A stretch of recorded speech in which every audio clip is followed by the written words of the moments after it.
Cada arte marcial é única. Cada uma delas tem suas técnicas, seus ataques, suas defesas, seus contra-ataques. Mas além disso, cada uma delas tem sua história, sua cultura, suas tradições, suas contradições e sua filosofia. Algumas delas são relativamente parecidas, como o karatê e o taekwondo.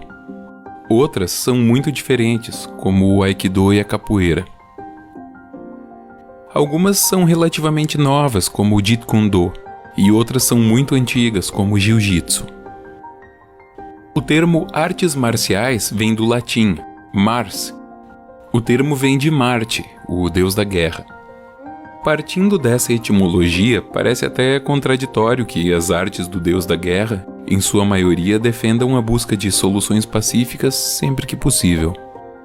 Felizmente, essa é uma tendência muito clara. A imensa maior parte das artes marciais não se limita a ensinar os seus praticantes a usar o corpo como arma, mas elas também ensinam quando fazer isso e, o mais importante, elas ensinam quando não fazer isso.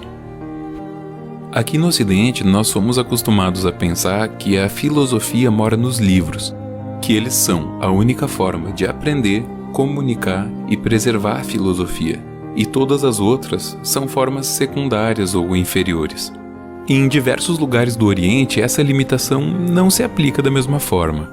Uma cerimônia de chá, o concerto de uma porcelana quebrada ou uma forma de combate podem ser formas perfeitamente válidas de se aprender, comunicar e preservar a filosofia. Essa é uma das características mais brilhantes das artes marciais. Em grande parte dessas práticas, o conhecimento de novas técnicas mais avançadas vem condicionado ao desenvolvimento filosófico do aprendiz. Muitas vezes, as duas coisas são tão inseparáveis que é praticamente impossível se aprender a técnica sem a reflexão filosófica que vem junto com ela. A progressão é ritualizada, disciplinada, codificada verbalmente e também materialmente através de faixas, cordas e outros símbolos. Com tudo isso, a pessoa que pratica artes marciais é incentivada de inúmeras formas a ser mais responsável com relação ao seu potencial, atrelando as suas proezas físicas ao conhecimento das suas causas e das suas consequências.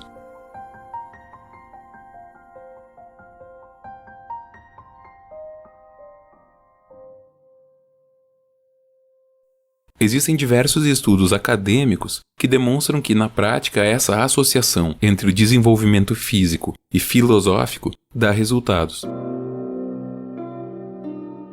Para citar um exemplo recente, em 2018 foi feito um estudo com mais de 3.500 crianças em idade escolar. Elas foram divididas aleatoriamente em grupos. Alguns estudaram a filosofia das artes marciais em conjunto com as práticas físicas.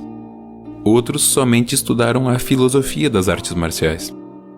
Alguns deles realizavam só as práticas físicas das artes marciais e outros somente fizeram exercícios físicos que não fazem parte das práticas dessas artes marciais.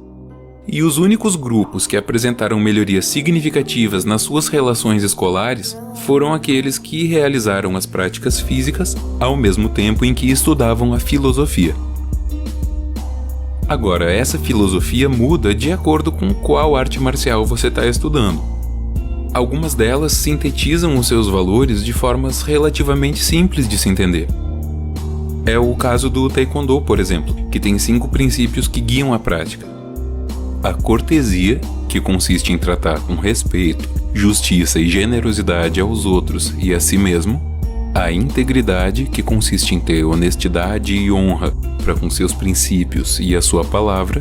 A perseverança, que consiste em ter força de vontade para não desistir do que é realmente importante.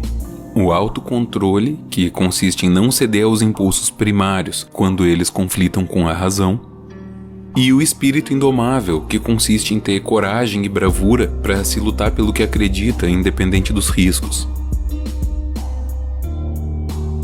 É bem fácil perceber que as forças produtivas, as tecnologias e as possibilidades de comunicação cresceram exponencialmente nos últimos séculos, sobretudo desde a Revolução Industrial, que começou a acontecer na metade do século XVIII. A minha proposta é pensar no desenvolvimento de um estudante de artes marciais como uma metáfora para esse crescimento das forças produtivas, das tecnologias e das possibilidades de comunicação. Será que o desenvolvimento das nossas técnicas, da nossa força, do nosso potencial físico, veio acompanhado da filosofia que nos ensina quando e como usar essa força? Onde e como a gente pode aprender as causas e as consequências da forma com que a gente usa essa força? Um mundo que se preocupa em aumentar a produtividade e o crescimento econômico, sem pensar no seu custo e no seu propósito, é como um estudante de artes marciais que só se preocupa em ser mais forte, mas não tem clareza de como, quando e por que usar essa força.